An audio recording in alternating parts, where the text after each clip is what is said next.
I the a-hole for refusing to help my sister financially? Let me give you the relevant background. Me, 32, female, and my twin sister have a great uncle. He and his husband are child-free, and we are the only kids in the whole family. When we were in high school freshmen, he sat us down and told us that he would like to leave his practice, orthodontics, to us if we want to. I agreed and worked hard for it. My sister, on the other hand, always wanted to be a homemaker. Nothing wrong with that. When we were accepted to college, he paid for mine and gave an equal amount to her that she used on a big wedding and a grand honeymoon. Her husband has a great job, but they have always been deep in debt because they like to keep up with the Joneses. New car each year, grand vacations, kids in private school, and a ton of extracurriculars. 2 years ago, I finally was able to join my uncle's practice. So it transferred everything to my name and left his huge paid-off house in a gated community to my sister. Then he and his husband moved to Florida to live the life. It was just bad luck that a few months later COVID hit and the practice started suffering. And that's when my sister started on the gloating about how she was the smarter twin in the end, how she ended up with a paid-for house and a great family, while I was an old maid with a worthless practice. I ignored her remarks the same as I have been doing for years. Then restrictions eased and I started making money again. I just bought a condo and a Tesla. 2 days ago, she visited me. Then she asked me for $20,000. Apparently, they took a mortgage on their house because her husband lost his job, and now they're behind on their house payments, car payments, and the kids' tuition. I was sympathetic, offered to help her budget, said that if they gave back their cars, I could pay the difference and get them a used one. Also, that I would get them current on essential bills and get them food, but that was that. She got angry, said that I was a bad sister and that I was lording the fact that I was a successful doctor over her, that I wanted to see her brought low. I couldn't accept the disrespect in my own house, so I asked her to leave and to only contact me when she was ready to apologize and act rational about her situation. She called me a witch and left. Then she blocked me from everywhere and went whining to our parents. I still think that I'm in the right, but I don't want to see my nephews and niece become homeless. So am I the a-hole? Now for the top comments. Not the a-hole. You offered to help her get back on her feet. She didn't like the solution. The sister can't be in that dire of straits if she's keeping the kids in their fancy school and not getting rid of their flashy cars. My gut tells me if Opie gives sister the $20,000, it'll go to another car, or to a super fancy vacation or something. You handled that exactly the way I would have suggested. I think it was even too nice of you to offer to help her get back on her feet after how she has treated you during COVID. Not stay home. You offered a substantial amount of help already. It's not your fault she wouldn't take it and refuses to compromise on any of her luxuries to survive. Plus, the gloating she did over you for years, and now wanting $20,000 without even putting in any effort, makes her sound like an entitled brat. So I say don't give her a dime at this point. You offered to help, just not fund their extravagant lifestyle. Now she wants to get mad and call you names? Nope. They can sell the paid-off house and move somewhere cheaper. No, you don't want to see her brought low. She did that to herself, with all the debt and keeping up with the Joneses nonsense. They can't sell the house. They took a mortgage on it so it is no longer paid off. Yes, but surely it's not on the full value of the house. They can sell and pay off the mortgage and use anything that's left to help fund a smaller house.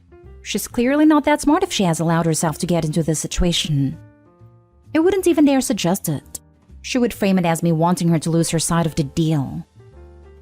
Next story is titled, Am I the a-hole for telling my sister she needs to start being grateful for her healthy baby? My female 21 sister 25 just had her first baby a few months ago. He, James, was born completely healthy, got to go home the same day. She had a very easy pregnancy and delivery, said so herself, but for some reason is always freaking out thinking there's something wrong with her baby. About a week after James was born, my sister got a call from his pediatrician saying they needed to redo one of his newborn screenings because he was too close to the borderline. My sister started freaking out, crying, acting like this meant he was going to die even though he hadn't been diagnosed with anything, or even failed a test. They just needed to redo it to be safe. He passed the second time. Her next freak out came when he was about 7 weeks old. She started saying he hadn't smiled yet, and everyone she knew who had babies started smiling at 6 weeks and saying maybe this is an early sign he has autism. My parents kept saying it's completely normal for a baby to not smile right on time, and her pediatrician even said they weren't concerned, but she was extremely upset and stressed by this. I asked her if she would love him any less if he had autism because that's how she was acting, and she looked disgusted and said, "Of course not. She just wants him to be okay." He smiled a few days after this freak out. The most recent freak out was his first roll. He rolled for the first time at 12 weeks, and that seems like something parents would be excited about. But nope, she was worried he rolled too early, and this could be a sign of cerebral palsy. I've read that early rolling can be an early sign, but 12 weeks is not considered early rolling.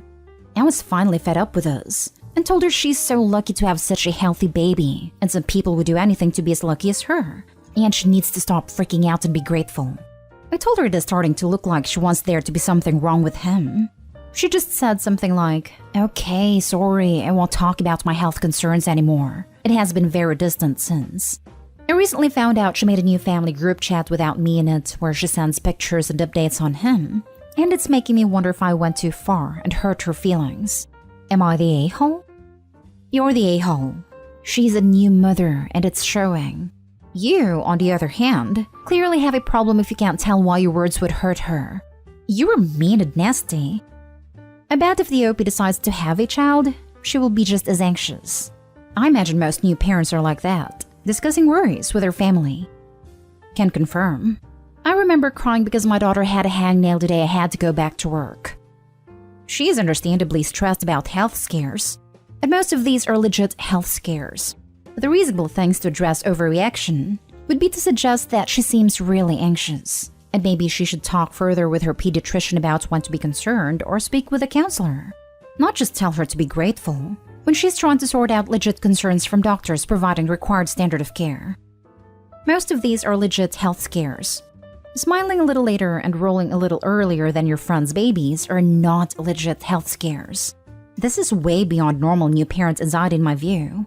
I don't think sister is an a-hole, but she needs to get some help to manage this.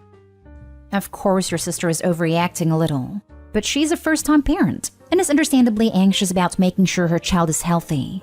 And some of the things you mentioned are actually pretty big deals. I would be freaking out if I had to redo a screening like that. Your comment was just cold and unnecessary.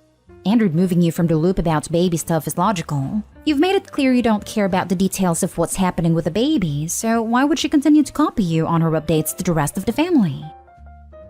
Little update. My sister has always been anxious. Has been in therapy since she was 14 and still is. Has also been on various meds.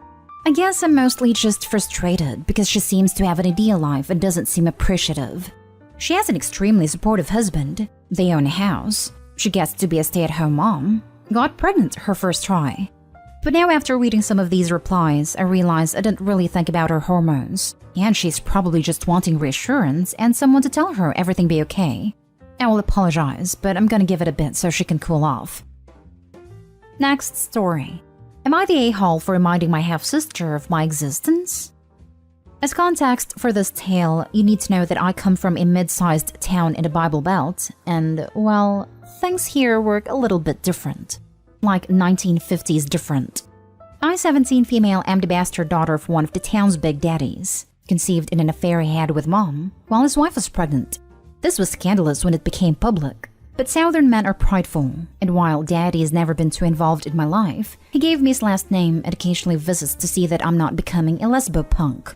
His bounteous checks have kept me and my mom afloat all these years, so thank you, Papa. Who I have a problem with is my half-sister, remember pregnant wife, Miley May, 17 female. She hates me. She always has. The moment she found out who I was, she hated me, and she has tried to bully me all our lives. I honestly don't care too much, but I can see where she's coming from, as rumor has it that the marriage between her mom and our dad never recovered after the affair, and she came into the world to a broken home. Right now, we try to keep our distances, and our school has been gentle enough to maintain us apart in every aspect they can. Now here comes the fun part. We are both graduating next year, and as part of last year's traditions, all the graduates have to create a family tree that hangs out in the legacies corridor.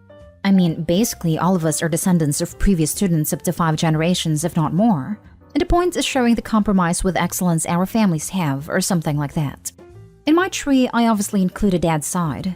I even added Miley May and her mom because they were also part of it all. When Miley May saw it, she went full ballistic. She shouted. She cried and she tore my poster apart in front of her classmates. I was not there when this happened. Because of this, we were both called to the principal's office with our families. Miley made her mom blame me for her episode because I incited her with my slanderous tree. The principal just sat there, dumbfounded, and while he left Miley May without punishment this time, he said that I can put whoever I want in my tree, and that Miley May will be suspended if she destroys the new one I create. I know you will be wondering, OP, why the hell you think you are the a-hole in this situation? As we were leaving, my father came to me and asked me to not put him on my tree. He was not angry or mad. He just looked sad. I barely know this man, but I don't think I have ever seen a biggest expression of defeat and remorse in my whole life. He just said life is difficult enough as it is, and that I should not make it harder for him or Miley May, especially since I know how she is. Then he left. My intention was never to hurt my father or even Miley May, but now I feel like a total crap. Now for the comments. Not a-hole. Your life story? Your damn family tree. Do they want you to claim the Virgin Mary as your mother and God as your father?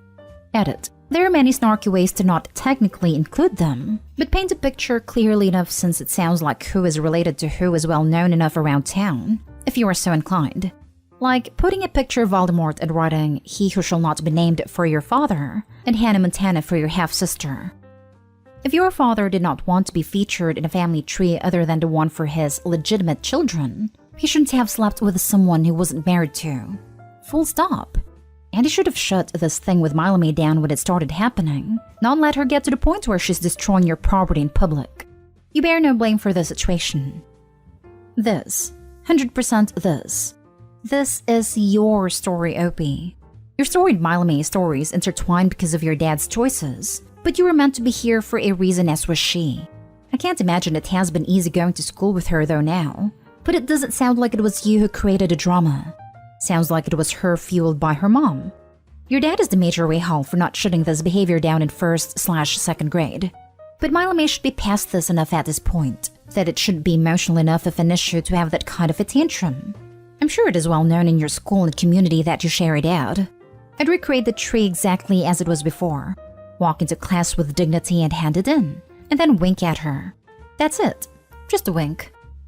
He just said life is difficult enough as it is and that I should not make it harder for him or Miley May, especially since I know how she is. Screw him. He put himself even before the child he hurt by raising her in a household with fractured trust, and the child he hurt by withholding his presence. Not the a-hole. Last story. Am I the a-hole for not wanting to call my mother's husband Dad? For background, my 38th female mother has been a single parent most of my life. She married her husband when I was 23, and they had been dating since I was 19. I've accepted him in my life, but I've been very clear about the fact that I don't see him as my dad. I have a dad. He's a deadbeat that I don't have contact with, and, along with my mother, is the reason I've been in therapy. So, my mother's husband, let's call him David, is a massive part of my kids' lives. He's their granddad, there's no question about it. They both know David isn't my dad. They've seen my bi dad and have both said they aren't interested in him. They're old enough to decide. Over the years, my mother has been referring to David as my dad, saying your dad is on the phone, and it's made me cringe. I told her I didn't like it. She said David does, but that she would stop. She doesn't. We were at an event last week where I was asked to stand with my dad by someone. I said, "Oh, that's not my dad," and the person apologized. It passed. The event carried on. Everyone had a great time. I went to visit my mother a few days ago, and she said, "You know, you really hurt David's feelings the other day." I asked how, and she said the nasty, aggressive way you said, "He's not my dad." I said it hadn't been any type of way. I just told them he's not my dad. She said I can't believe her back here, saying he isn't your dad when he's done so much for you. I lost it. I told her that wanting to be my dad doesn't make him so. I'm the only person in the family whose dad hasn't been a part of their lives. They don't know what it's like growing up knowing you're not wanted, and just when you've come to peace with it, had someone literally force themselves on you. David has his own child who is also an adult, but my mother has never been expected to play the role of mother for them. Now neither of them is talking to me because I can't just let David be my dad. Am I the a-hole? Not the a-hole, especially as your mother doesn't expect the same from David's kids. That's a bit hypocritical of them. That really depends on if David's ex is an actual mother. I hope you should make it clear to them the title of dad isn't a compliment in your case. You're not my dad. You're my David. that's much better. He did raise you. You were an adult when you met him, and you have a dad, and he needs to accept that. Why would you need to call him dad? A word that has a different significance to you. To show you care about him, your kid's acceptance of him should be clear that he's loved by you surely. Yeah, it's very weird to insist your adult child call your husband, who you married after the child was an adult, dad. I hope you will never view him as anything but another adult, an equal. It's almost as if they don't respect Opie as an adult. My dad remarried someone a year older than me. I was in my late 20s when they first met. If that was ever suggested or proposed to me, I would have laughed in their face, and they know it. Especially considering I have an older brother and I'm not on speaking terms with my mother. Not day-ho. It is one thing when you are a child and your mother's boyfriend takes a custodial role, is there making you dinner and listening to your problems. It is another thing altogether when you are an adult, and your mother thinks just because she is in a relationship, that you have to be in that relationship too. You know what? He isn't your dad. You have set a boundary and your mother is stomping it. David is stomping it. It might be time to start setting consequences because boundaries without consequences is just wishful thinking. So next time she starts with a dad crap, just pick up your things and leave. If on the phone, the next thing she hears is click. Is it rude to enforce your boundaries when someone is insistent on stomping on them and then getting all the butthurt about it? I think not.